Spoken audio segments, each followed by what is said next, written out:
7, 8. വീടുമ്പോൾ ചിലപ്പോൾ നമ്മുടെ science based lifters കുറച്ചെണ്ണം വന്ന് കമൻറ്റ് ചെയ്യും. ഒപ്റ്റിമൽ അല്ല, വലിയ ബോഡി ബിൽഡിംഗ് കോമ്പറ്റീഷൻ നാട്ടിൽ നടന്നാലും റെയിൽവേ ജോലി ഇല്ലാന്നുണ്ടെങ്കിൽ ആ കോമ്പറ്റീഷന് വാല്യൂ ഇല്ല. സർട്ടിഫിക്കറ്റിന് വാല്യൂ ഉള്ളത് റെയിൽവേ ജോലി അസോസിയേഷന് മാത്രമേ ഉള്ളൂ. ഹേ ഗായ്സ്, അപ്പം വെൽക്കം ടു ഒരു പുതിയ വീഡിയോ. അപ്പോൾ ഈ ബാക്ക്ഗ്രൗണ്ട് കാണുമ്പോൾ നിങ്ങൾക്ക് മനസ്സിലാക്കണമല്ലോ ഞാൻ എവിടെ ഉള്ളതെന്ന്. അപ്പോൾ നമുക്കിന്ന് ബാക്ക് വർക്കൗട്ടാണ്. അപ്പോൾ ബാക്കി എന്താണെന്നുള്ളത് നാദർ ഷോ പറയാം. ബ്രോ ഒന്ന് പറഞ്ഞു കൊടുത്തേ. സോ ഇന്ന് നമ്മളൊരു അടിപൊളി ബാക്ക് സെഷൻ കാണിക്കാൻ പോകുന്നത്. ആസ് യൂഷ്വൽ ഒട്ടുന്നവരെ അടിക്കും. ബോഡി മൂവ് ചെയ്യണ്ട, ബോഡി അവിടെ നിർത്തിയിട്ട് ഓക്കെ. ഇനി ആംസ് കൊണ്ട് ലോവർ ലാറ്റ് എൻഗേജ് ചെയ്താണ്. സ്ട്രെച്ചിൽ ഫോക്കസ് ചെയ്ത് ഗുഡ്. ബോഡി മൂവ് ചെയ്യണ്ട.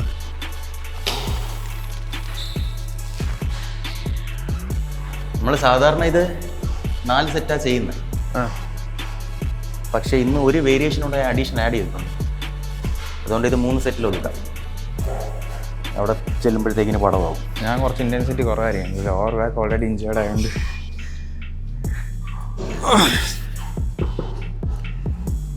ഇഞ്ചറിയൊക്കെ ഇതിനകത്ത് സ്വാഭാവികം.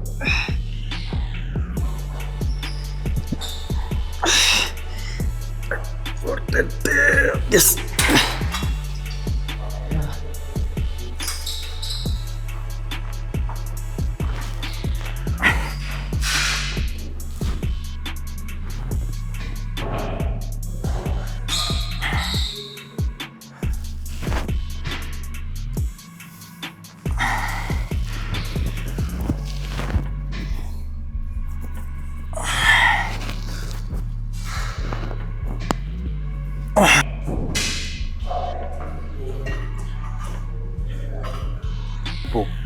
Ready.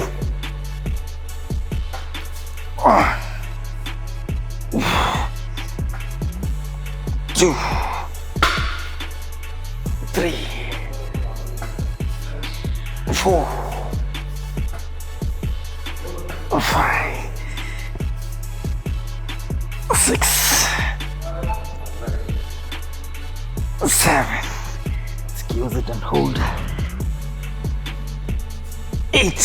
2 more. Wait.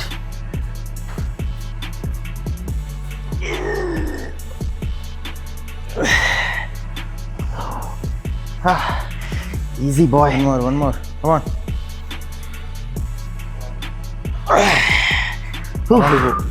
And last one. Rotate.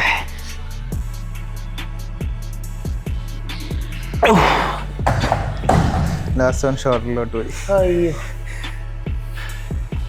അതങ്ങ് റോ ആയി ഷ്രഗായി. അതെ, ഇവിടെ വന്ന് ട്രാപ്സിൽ വന്ന് പൊങ്ങി.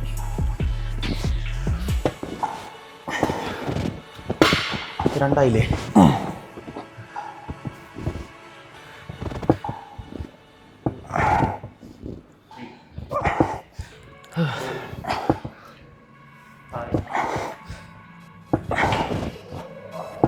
പതുക്കെ പതുക്കെ പതുക്കെ. കോൺസെൻട്രിക് എക്സെൻട്രിക്കും സെയിം ടെമ്പോയിൽ കൊടുക്കുക. നീ സ്ലോ.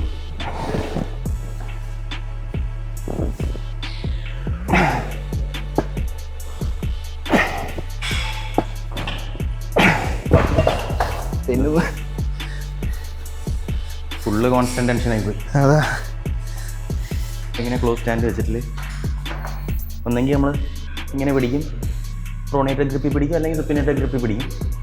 പക്ഷേ നമ്മളിപ്പം ട്രൈ ചെയ്യാൻ പോകുന്ന വേരിയേഷൻ എന്ന് പറയുന്നത് കുറച്ചുകൂടെ എഫിഷ്യൻ്റ് ആയിട്ട് സേഫായിട്ട് നമ്മൾ ബാക്ക് ട്രെയിൻ ചെയ്യാം. കുറേ കൂടെ നല്ല കോൺട്രാക്ഷനും കിട്ടും. സോ കാല് ഒന്ന് ഫ്ലെയർ ഔട്ട് ചെയ്ത് വെക്കുക. ഇത് ഈ മെഷീനിൽ മാത്രമേ പറ്റത്തുള്ളൂ, അല്ലാതെ നമ്മൾ ട്രൈ ചെയ്യാൻ നടക്കത്തില്ല. പ്രോണേറ്റഡ് ഗ്രിപ്പിൽ തന്നെ ക്ലോസ് പിടിക്കുക. Close grip. ഓക്കെ. ചെസ്റ്റ് നേരെ വെക്കുക. ഇത് ഏകദേശം ഒരു സുമോ സ്ക്വാട്ട് പൊസിഷനിൽ വരും. ബോഡി അവിടെ തന്നെ വെക്കുക. റോ ചെയ്യാം.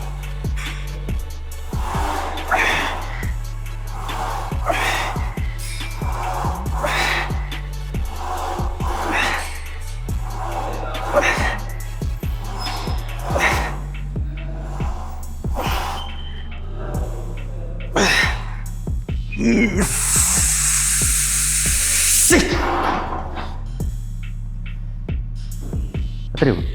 സിമ്പിൾ. സിമ്പിളായിട്ടൊക്കെ പറഞ്ഞാൽ ഇതിനകത്ത് അങ്ങനത്തെ പ്രശ്നമില്ല. അത്ര മതിയോ? കുറച്ചുകൂടെ കാല് താഴോട്ട് ഇറക്കി വെച്ചിട്ട് കാല് 2 സൈഡിലായിട്ട് വെച്ചു. യെസ്, കുറച്ചുകൂടെ ക്ലോസ് വെച്ചു. അതെ, റെഡി. ഗുഡ്. ബോഡി കുറച്ചുകൂടെ ഫ്രണ്ടിലോട്ട് ബെൻഡ് ചെയ്തു. ചെസ്റ്റ് അപ്പ് ചെയ്തു.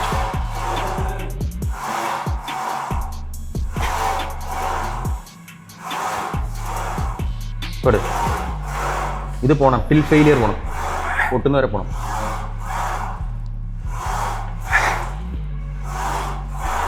ഈ അവസാനത്തെ ഒരു 3 റെപ്പ് ടൈം അണ്ടർ ടെൻഷനിൽ കൊടുക്കുക. ഇവിടെ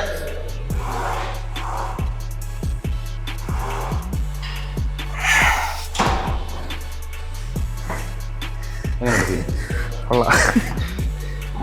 അങ്ങനെ ആ 4 ആംസ് ഫീൽ ആവുന്നതിനുള്ള ഇതായി. നമ്മൾ ബാക്ക് ഫട്ട് ചെയ്യുക. നിങ്ങൾക്കും ഇതുപോലെ മെഷീൻ നിങ്ങളുടെ ജിമ്മിലുണ്ടെങ്കിൽ നിങ്ങൾക്ക് ഇത് ട്രൈ ചെയ്യാം. അല്ലാതെ മറ്റേതിനകത്ത് എടുത്ത് വെച്ചിട്ട് സ്മിത്തിലും പറ്റൂല. സ്മിത്തിനും പറ്റത്തില്ല. ഈ മെഷീൻ ആ ഒരു സ്റ്റാൻഡിങ് പൊസിഷൻ ഉള്ളതുകൊണ്ട് നമ്മൾ ലോവർ ബാക്കിന് ഇത് കിട്ടത്തില്ല.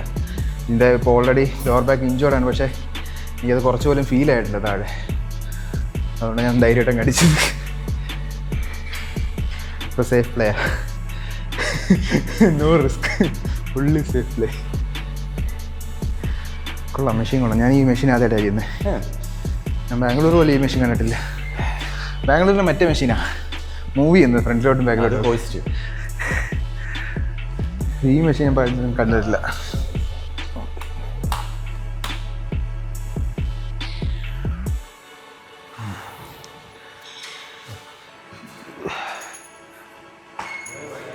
കംപ്ലീറ്റ് ആയിട്ട് റിക്കവർ ആയിട്ട് അടുത്ത സെറ്റിലേക്ക് മാത്രം അടുത്ത സെറ്റ് പെർഫോം ചെയ്യാൻ പോവുക.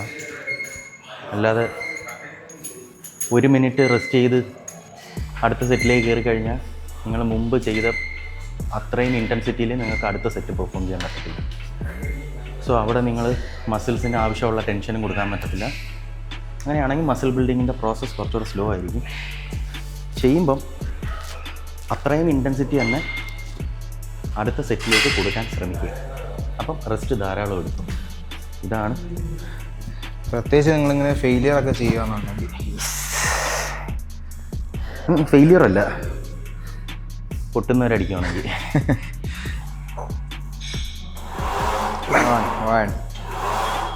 ട്രാപ്സിലേക്ക് പോകുന്നു. 3 4 5 6 7 8. വീടുമ്പോൾ ചിലപ്പോൾ നമ്മുടെ സയൻസ് ബേസ്ഡ് ലിഫ്റ്റേഴ്സ് കുറച്ചെണ്ണം വന്ന് കമൻറ്റ് ചെയ്യും, ഒപ്റ്റിമൽ അല്ല,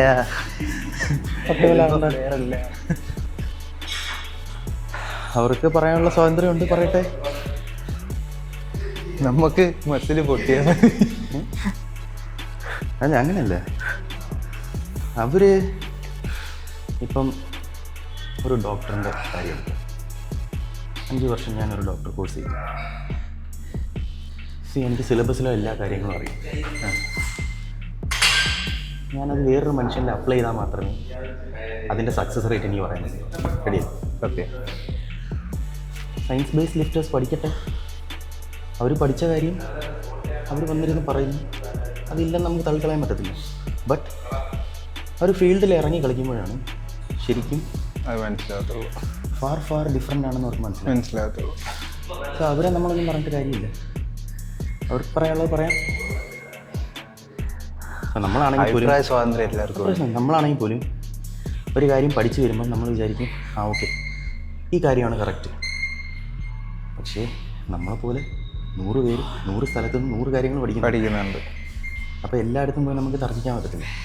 ചിലരെ ഓക്കെ അക്സെപ്റ്റ് ചെയ്യും, രണ്ടും ഓക്കെ ആണെന്ന് പറയുന്നത്. പക്ഷേ ചില ആൾക്കാരുണ്ട് ലൈക്ക് ഇല്ല, ഇത് തെറ്റാണ്, നിങ്ങളത് ചെയ്യരുത്. നമുക്കെതിരെ നിൽക്കുന്ന ആൾക്ക് തർക്കിക്കാനേ സമയമുള്ളെങ്കിൽ 2 വാക്കിൽ കാര്യം ഒതുക്കുക. ഓക്കെ, നിങ്ങൾ പറഞ്ഞത് ശരി. ഓക്കെ, ശരി സാർ, എത്രയേ ഉള്ളൂ പറയാം. ഇനി എത്ര വലിയ ബോഡി ബിൽഡിംഗ് കോമ്പറ്റീഷൻ നാട്ടിൽ നടന്നാലും റെയിൽവേ ജോലി ഇല്ലാന്നുണ്ടെങ്കിൽ ആ കോമ്പറ്റീഷന് വാല്യൂ ഇല്ല. സർട്ടിഫിക്കറ്റിന് വാല്യൂ ഉള്ളത് റെയിൽവേ ജോലി അസോസിയേഷന് മാത്രമേ ഉള്ളൂ.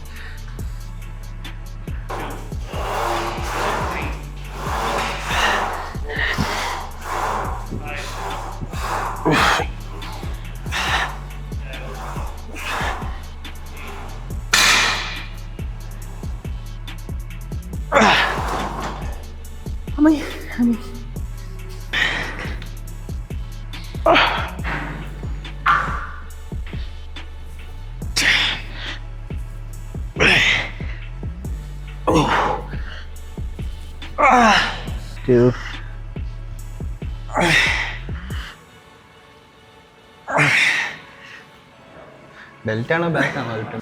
നമ്മൾ ഈ മെഷീൻ്റെ വെയിറ്റ് ലിഫ്റ്റ് ആവുന്ന പോർഷൻ ഉണ്ടല്ലോ, അവിടെ പുള്ളിയില്ല, ഡയറക്റ്റ് കണക്ട് ചെയ്തേക്കും. ഡയറക്റ്റ് കണക്റ്റ് ആണ്. അപ്പം കുറച്ചും കൂടി കട്ടിയാവും. അപ്പോൾ ആക്ച്വലി ഇത്രയും വെയിറ്റ് നമ്മൾ ലിഫ്റ്റ് ചെയ്യുന്നുണ്ട്.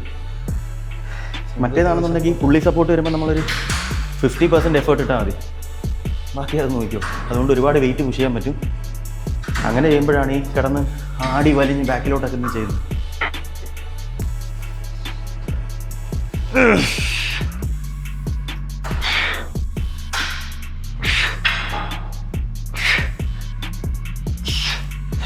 ഗൈസ്, അപ്പോൾ നമ്മുടെ വർക്കൗട്ട് ഇവിടെ ഫിനിഷ് ചെയ്തിരിക്കുകയാണ്. ശരിക്കും 4 വേരിയേഷനിൽ തന്നെ നമ്മൾ ഫുള്ളി എക്സോസ്റ്റഡ് ആയി. ഞാനാണെങ്കിൽ മര്യാദയ്ക്ക് ഫുഡ് പോലും കഴിക്കാതെ വന്നത്. അപ്പം ബാക്ക് ഇഞ്ചുറി ഉള്ളതുകൊണ്ടും ഞങ്ങൾ കുറച്ച് ഇൻറ്റൻസിറ്റി ഒന്ന് കുറച്ചാണ് ചെയ്തത്. ഞങ്ങളല്ല, ഞാൻ കുറച്ച് ഇൻറ്റൻസിറ്റി കുറച്ചാണ് ചെയ്തത്. But still it was a very good workout. അപ്പം നമ്മൾ വർക്കൗട്ട് ഇവിടെ സ്റ്റോപ്പ് ചെയ്യുകയാണ്. അപ്പോൾ ഇത് ഫുള്ളി കംപ്ലീറ്റ്ലി യൂട്യൂബിലായിരിക്കും വരുന്നത്, ഇൻസ്റ്റാഗ്രാമിൽ കാണാൻ പറ്റത്തില്ല. അതുകൊണ്ട് യൂട്യൂബ് ചാനൽ സബ്സ്ക്രൈബ് ചെയ്ത് വെച്ചു. ഓക്കെ, നമ്പർ ബാക്ക് ഇഞ്ചുറിനെ കുറിച്ച് എല്ലാം പറയാനുള്ളത്. ബാക്ക് ഇഞ്ചുറി സ്വാഭാവികമായിട്ടും ജിമ്മിൽ വരുന്ന ഒരു 99% ആൾക്കാരും പറയുന്നൊരു കാര്യമാണ് ബാക്ക് ഇഞ്ചുറി. അതിന് മെയിനായിട്ട് വരുന്ന 2 റീസൺ എന്ന് പറയുന്നത് മറ്റുള്ളവരെ കാണിക്കാൻ വേണ്ടിയിട്ടുള്ള ഈഗോ ലിഫ്റ്റിംഗ്, ഫോം പ്രോപ്പർ അല്ലാത്തത്, യൂട്യൂബിൽ കണ്ട്, അതായത് പ്രൊഫഷണൽ ബോഡി ബിൽഡേഴ്സ് ചെയ്യുന്നത് പോലെ വെയിറ്റ് വാരിയിട്ട് ചെയ്യുന്നത്. ഓക്കെ, സയൻസൊക്കെ നമുക്ക് ആവശ്യമാണ്. സയൻസ് പറയുന്ന കണക്ക് നമ്മൾ ഹെവി ആയിട്ട് ലിഫ്റ്റ് ചെയ്താൽ മാത്രമേ നമുക്ക് മസിൽ ഡെവലപ്പ് ആകത്തുള്ളൂ, അതൊക്കെ ഓക്കെയാണ്. ബട്ട് നമ്മുടെ ബോഡി, നമ്മുടെ സേഫ്റ്റി ആദ്യമേ പ്രയോറിറ്റൈസ് ചെയ്തുകൊണ്ട് മാത്രമായിരിക്കണം നിങ്ങളത് ലിഫ്റ്റ് ചെയ്യാൻ നിൽക്കേണ്ടത്. അതുപോലെ തന്നെ പ്രോഗ്രസീവ് ഓവർലോഡ് എന്ന് പറഞ്ഞൊരു കാര്യമുണ്ട്, അതും കൂടെ നിങ്ങൾ ശ്രദ്ധിക്കണം. ഗ്രാജുവലി പ്രോഗ്രസ് ചെയ്യുക വെയ്റ്റിൽ. ഇപ്പോൾ നിങ്ങൾ വീക്ക്ലി 0.25 kg കൂട്ടിയാലും അത് പ്രോഗ്രസ് ആണ്. സോ അത് മൈൻഡിൽ വെക്കുക. Be safe, stay strong. റിക്കവറിയും കൂടെ ശ്രദ്ധിച്ചു. റിക്കവറിയാണ് മെയിൻ. അപ്പോൾ ഓക്കെ ഗൈസ്, നമ്മുടെ വീഡിയോ ഇവിടെ വൈൻഡപ്പ് ചെയ്യുകയാണ്. അപ്പം അടുത്തൊരു വീഡിയോ ആയിട്ട് കാണാം. Until then by.